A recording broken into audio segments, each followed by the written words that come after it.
Dios les bendiga a todas las personas y que nos están escuchando, que nos están viendo a través de este video. Estamos aquí para llevarles un mensaje. Este mensaje lleva por título La nueva criatura. Y vamos a comenzar basándonos en un texto de la Escritura que está en Gálatas capítulo 1, verso 15, donde dice así la palabra del Señor: Mas cuando plugó a Dios, que me apartó desde el vientre de mi madre y me llamó por su gracia, revelar a su Hijo en mí para que le predicase entre los gentiles, luego no conferí con carne y sangre. Este es un versículo que está en la Escritura, en una de las cartas que el apóstol Pablo escribió a una de las iglesias en aquella época de la iglesia primitiva que estaba en una región conocida como Galacia. En este versículo el apóstol Pablo menciona cuando dice: mas cuando plugó a Dios. La palabra plugó se refiere a un deseo soberano de Dios. En un lenguaje coloquial podemos decir cuando a Dios se le dio la gana, cuando Él quiso. Dice el apóstol: cuando Dios quiso, o cuando plugó a Dios, que me apartó desde el vientre de su madre, revelar a su Hijo en mí, y me llamó por su gracia para que le predicase entre los gentiles, luego no conferí con carne y con sangre. En esta ocasión, este versículo estamos utilizando para hablar de lo que es la nueva criatura. Primeramente, vamos a hablar acerca de la conversión de Saulo de Tarso, que era el nombre que tenía originalmente el apóstol Pablo.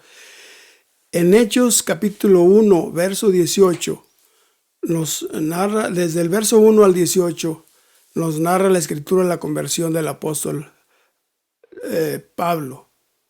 En aquella época llamábase Saulo, de una región llamada Tarso, por eso era conocido como Saulo de Tarso. Saulo de Tarso fue un hombre criado a los pies de uno de los sabios judíos más grandes de aquella época, llamado Gamaliel.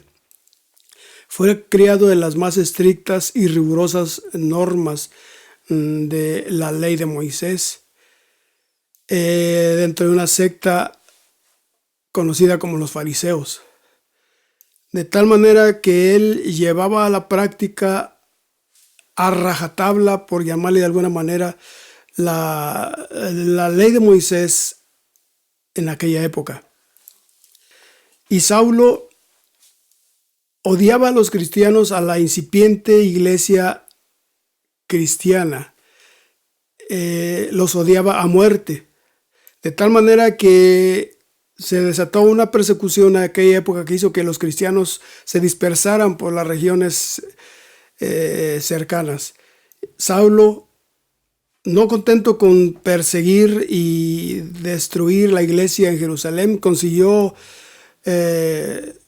autorización, cartas firmadas, escritas, selladas por los sumos sacerdotes de ahí de Jerusalén para perseguir a los cristianos. Y en esta misión, dirigiéndose hacia una ciudad llamada Damasco, dice la Escritura que yendo en su cabalgadura, fue de repente una luz, un resplandor del cielo lo hizo caer del caballo, lo derribó de su cabalgadura. Y al caer queda ciego con el resplandor. Se oye una voz en los cielos que dice: Saulo, Saulo, ¿por qué me persigues?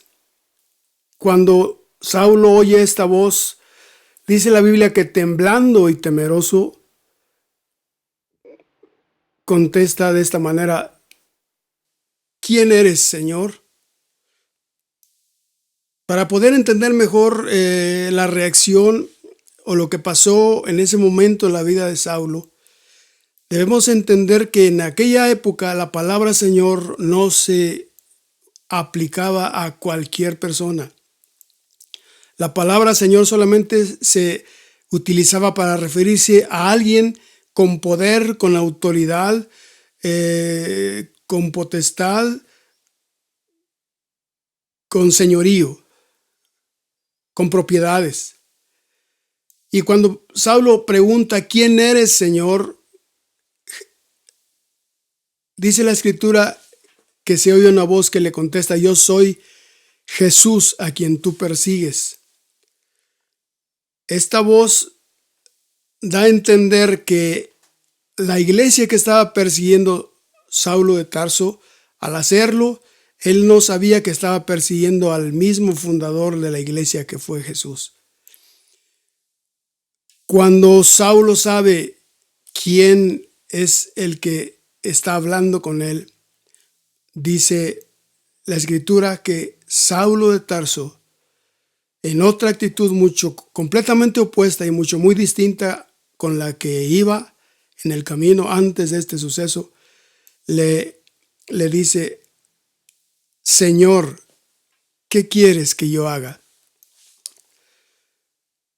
Dice la Escritura que Jesús le da instrucciones para que se dirija a la ciudad de Damasco, y allí ya había tratado con otro siervo suyo llamado Ananías, y estando Saulo orando, dice la Escritura que 3 días sin comer, ya Dios le había revelado en una visión que se le iba a presentar un hombre llamado Ananías para que orara por él. Ananías ora por él y de inmediato recobra la vista. De ahí en adelante Saulo se convierte en Pablo, el apóstol que más contribuyó a la iglesia de Jesucristo. Debemos de entender una cosa. Ese Saulo que iba enfurecido, dice la Biblia, que respirando amenazas de muerte contra los cristianos antes de encontrarse con el Señor en el camino a Damasco, que iba lleno de ira y de odio hacia los cristianos, cuando se levanta del suelo caído por aquel resplandor, es otra persona.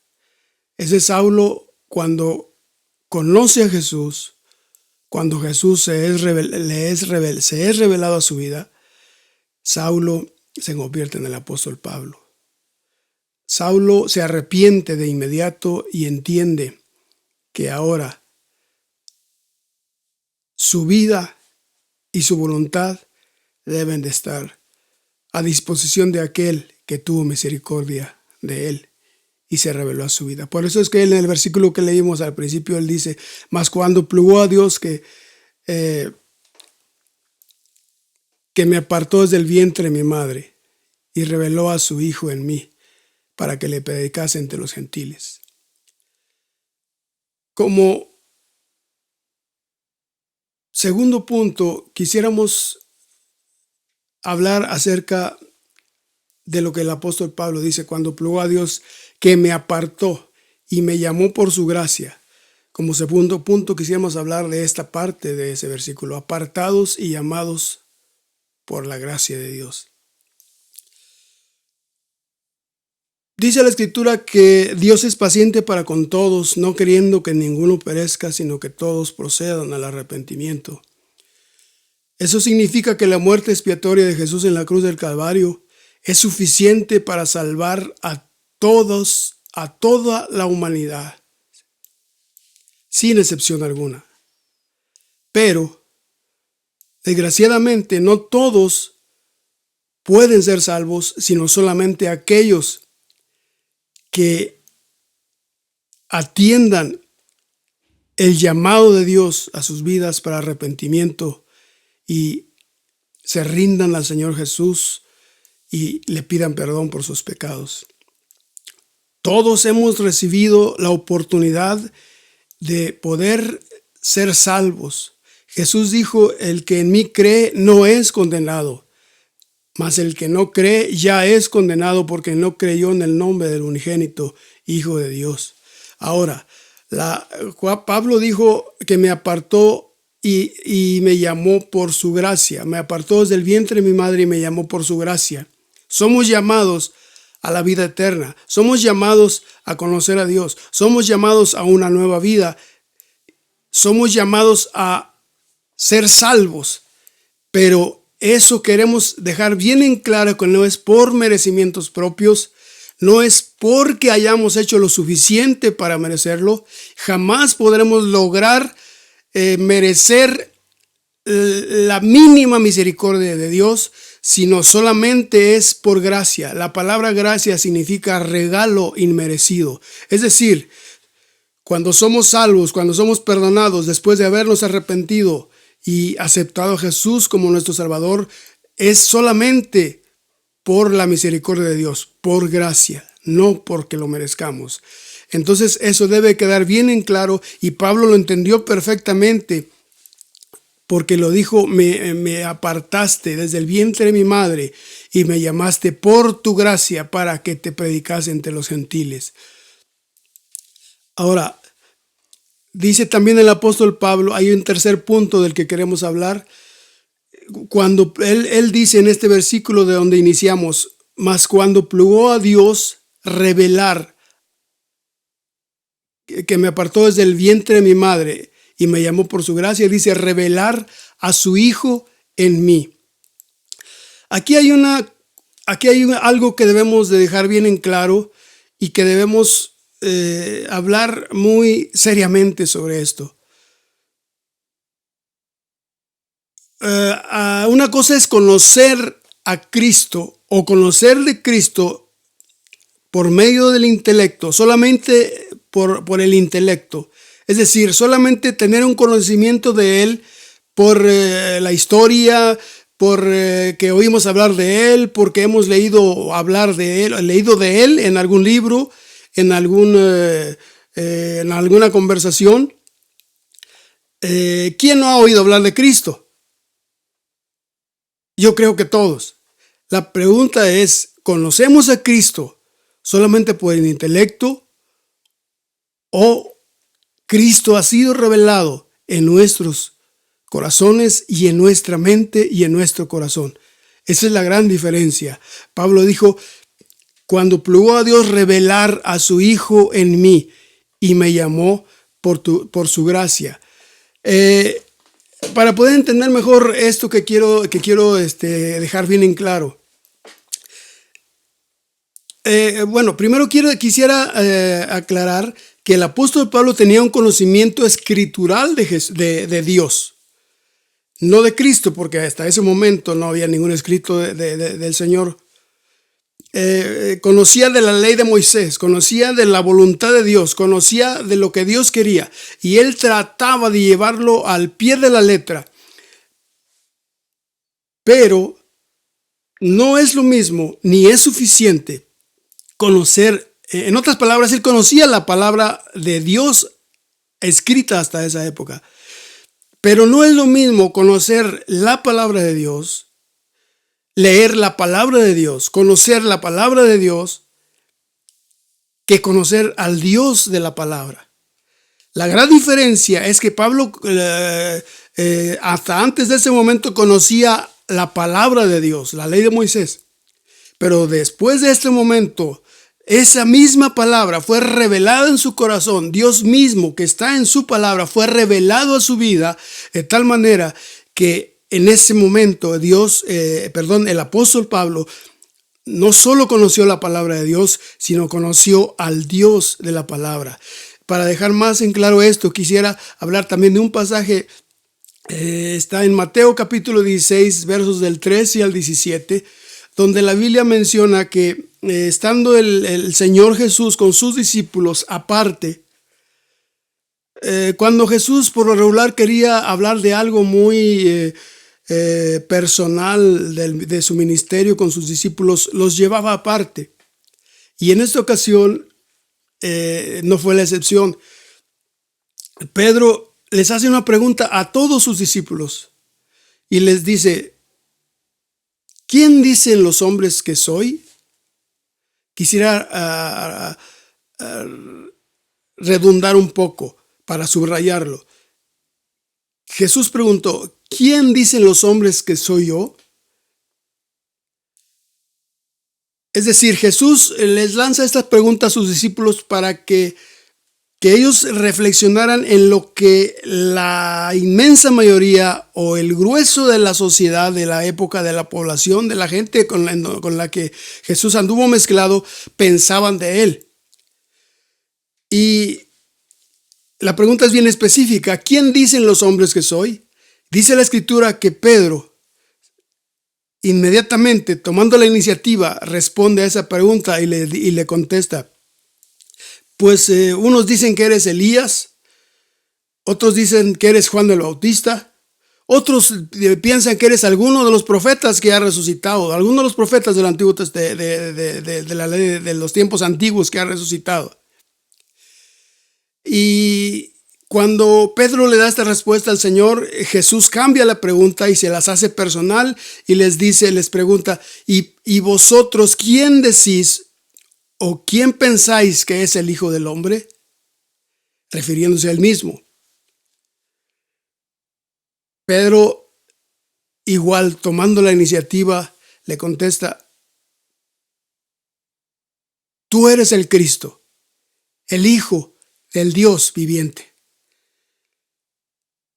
Cuando Jesús oye estas palabras, se dirige a Pedro y le dice: bienaventurado eres, Simón, hijo de Jonás, que no te lo reveló carne ni sangre, sino mi Padre que está en los cielos. Dios le dio a entender a Pedro que la revelación que tenía de él, el concepto que tenía de su Salvador, era por una revelación divina, por una revelación del mismo Espíritu Dios en el corazón de Pedro. Y eso es lo que debe de haber en la vida de cada ser humano si es que quiere conocer a Dios. Debe haber una revelación de la gracia divina, una revelación del amor y de la misericordia que Dios proveyó al mandar a su Hijo a morir en la cruz por nuestros pecados. Pedro le dijo al Señor: bienaventurado eres porque no te lo reveló carne ni sangre, sino mi Padre que está en los cielos. En conclusión a este tercer punto, no es suficiente conocer la palabra de Dios. No es suficiente oír la palabra de Dios.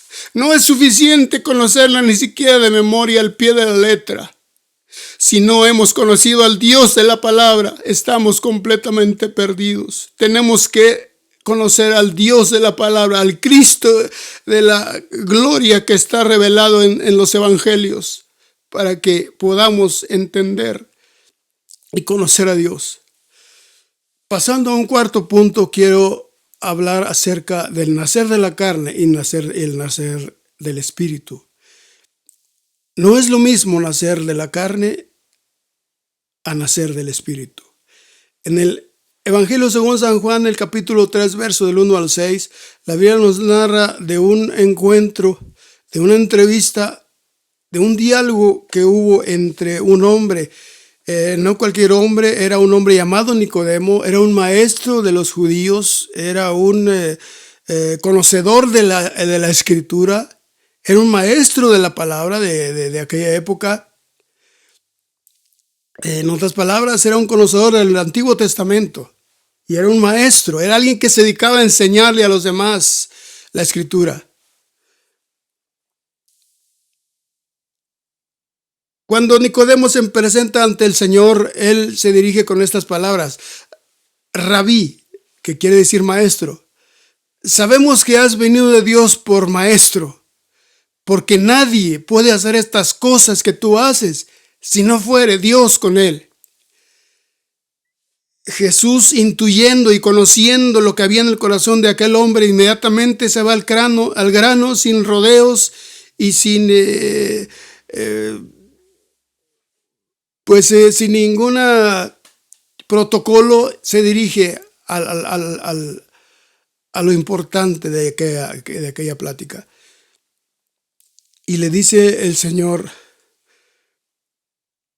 que no puede, el que no ha nacido de nuevo, no puede entrar al reino de los cielos.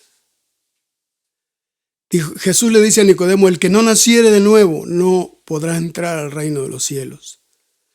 Nicodemo, al escuchar esta declaración, sorprendido le contesta al Señor: ¿cómo es esto, Señor Rabí? ¿Qué acaso el hombre, él pensando que Jesús se refería al nacimiento natural, es decir, al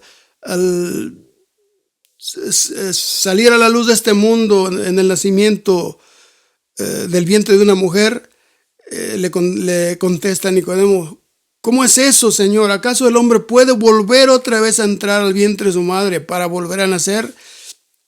Jesús le dice: Nicodemo, lo que es nacido de la carne, carne es, mas lo que es nacido del Espíritu, Espíritu es. Jesús le da a entender que para poder entrar al reino de los cielos no se refiere él al nacimiento natural, sino a un nuevo nacimiento, al nacer del Espíritu. Y eso sucede cuando el hombre, por muy vil pecador que sea, se arrepiente de su maldad, se arrepiente de su pecado, se arrepiente de sus caminos y vuelve los ojos a Dios y en arrepentimiento clama a Él por misericordia, por perdón. Y Dios hace producir en esa vida un milagro que se conoce como el nuevo nacimiento. Solamente aquel que ha nacido del Espíritu, solamente aquel que ha nacido de nuevo en el Espíritu, a una nueva vida, dejando la antigua, puede entrar al reino de los cielos. Entonces, el nacer de la carne es una cosa y el nacer del Espíritu es algo completamente distinto. Es nacer en base a un arrepentimiento y reconocimiento del pecado y un reconocimiento de la gracia de Dios y de la sangre que su Hijo derramó en la cruz del Calvario.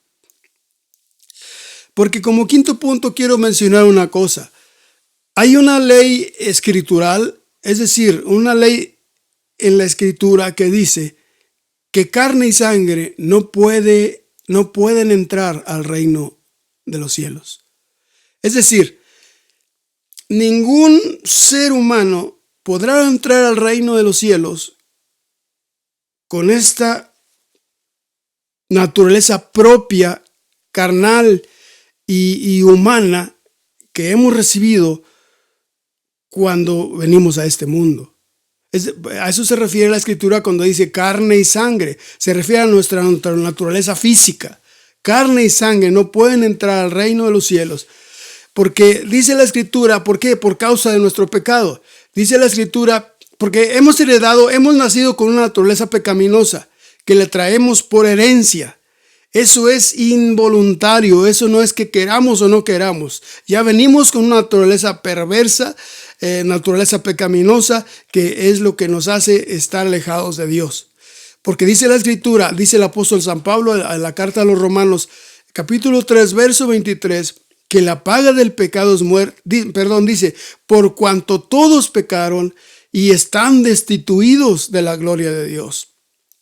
Y cuando el apóstol Pablo dice la palabra todos, hagamos de cuenta que se está dirigiendo a una multitud con el dedo índice levantado, apuntando a la multitud y dándole vuelta alrededor de la multitud para indicar a toda la multitud. Pero ya cuando ha acabado con toda la multitud, su dedo lo levanta y se da vuelta por atrás de su cabeza, incluyéndose él mismo en esa palabra todos. Cuando él dice, por cuanto todos pecaron y están destituidos de la gloria de Dios, se refiere a todos sin excepción alguna.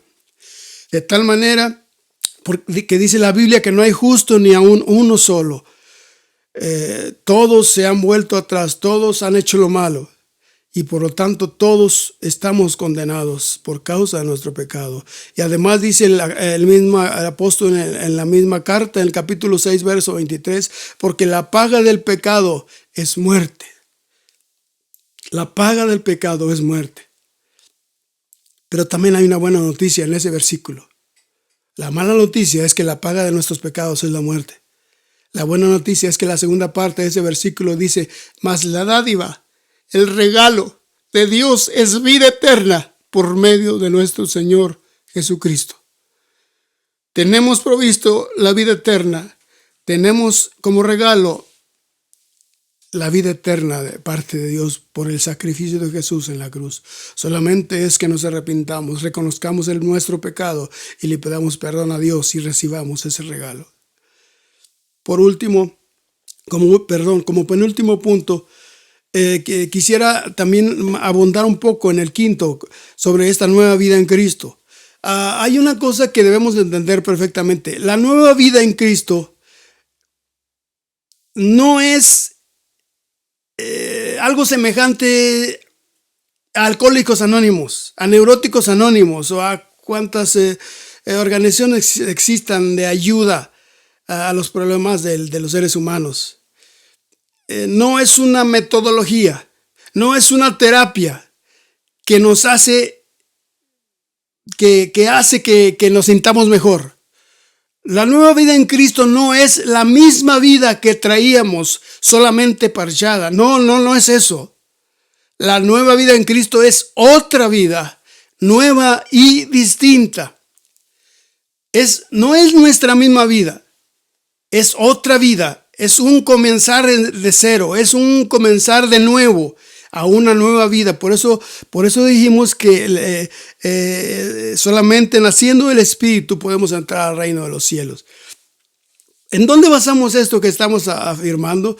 En la segunda carta de San Pablo a los Corintios, capítulo 5, verso 17, nos dice que de modo que si alguno está en Cristo, nueva criatura es. Las cosas viejas pasaron y he aquí todas son hechas nuevas.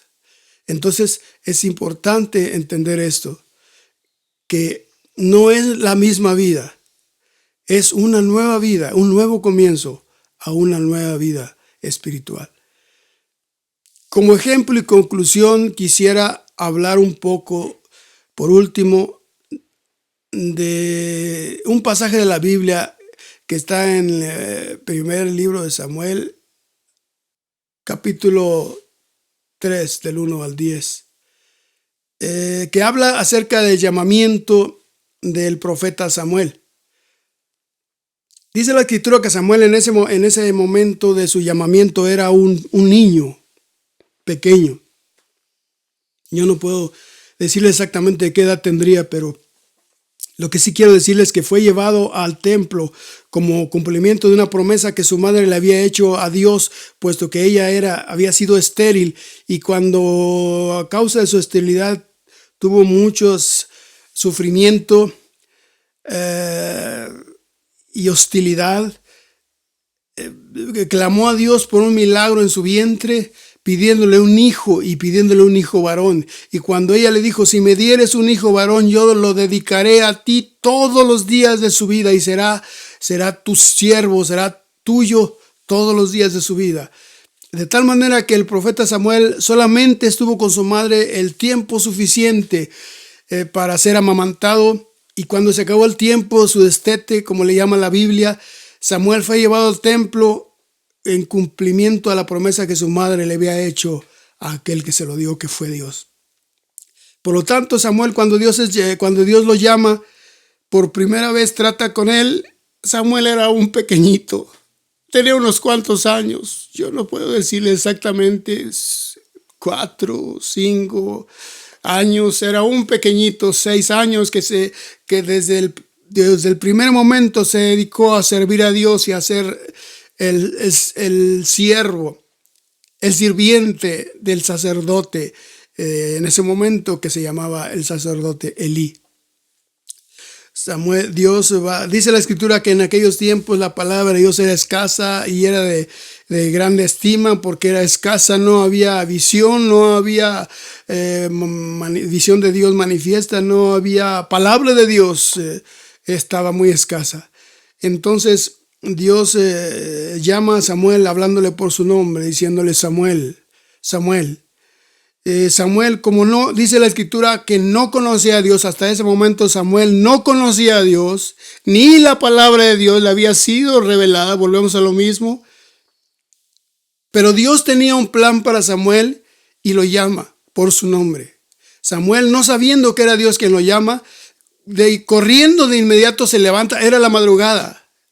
Yo no sé qué hora era, pero era madrugada, 4, 5 de la mañana, 3 de la mañana. Se levanta para ir hacia donde está el sacerdote.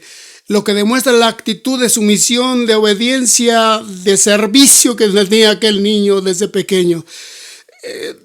Siendo de madrugada, se levanta hacia donde está el sacerdote y le pregunta: ¿me llamaste, mi señor? Y Elí, asustado y sorprendido, le contesta: no, yo no te he llamado, vuélvete a tu cama y vuélvete a dormir. Y así Samuel se regresa a su cama, y esto pasa por 3 ocasiones. Dios le habla a Samuel por su nombre. Samuel, pensando que era el sacerdote, corre hacia donde está él, y el sacerdote le dice: yo no te he llamado, vuélvete a dormir. Por 3 ocasiones sucede esto.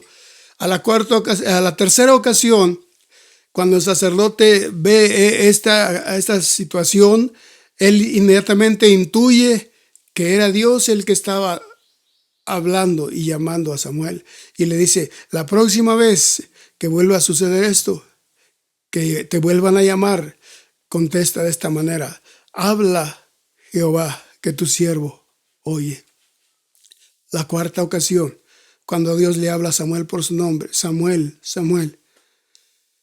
Samuel le contesta lo que el sacerdote le había enseñado: habla, Jehová, que tu siervo oye. Aquí, tanto en este pasaje como en el llamamiento, en la conversión del apóstol Saulo de Tarso, podemos ver la actitud de sumisión, de obediencia, de rendición, tanto de Saulo como el profeta Samuel. Y esa es esa actitud de la que Dios quiere en cada ser humano para poder tratar con su vida, para poder salvarle y perdonarle.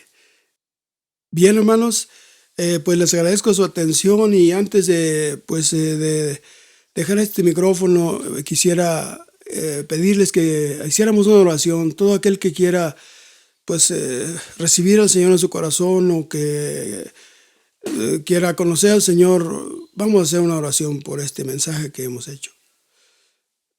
Dios que estás en los cielos, en el nombre de Jesús nuestro Salvador, aquel que un día revelaste en nuestros corazones cuando nacimos de nuevo, Dios, te damos gracias por este mensaje, por esta palabra que hemos dejado en los corazones. Te suplico que no sea mi voz, sino tu Espíritu el que haga efecto en los corazones para arrepentimiento y salvación de todo aquel que escuche y acepte y reciba este mensaje. En el nombre de Jesús dejamos en tus manos todas las cosas. Amén. Fui encontrado por mi Cristo en el error. Llena mi vida y cansada de pecar. Fue la miseria, el dolor y la tristeza lo que tenía agobiado a mi vivir. Mas una noche inolvidable para mí, oí tu voz y a tus plantas me rendí. A mi vida algo dulce de los cielos fue tu voz, bendito Salvador.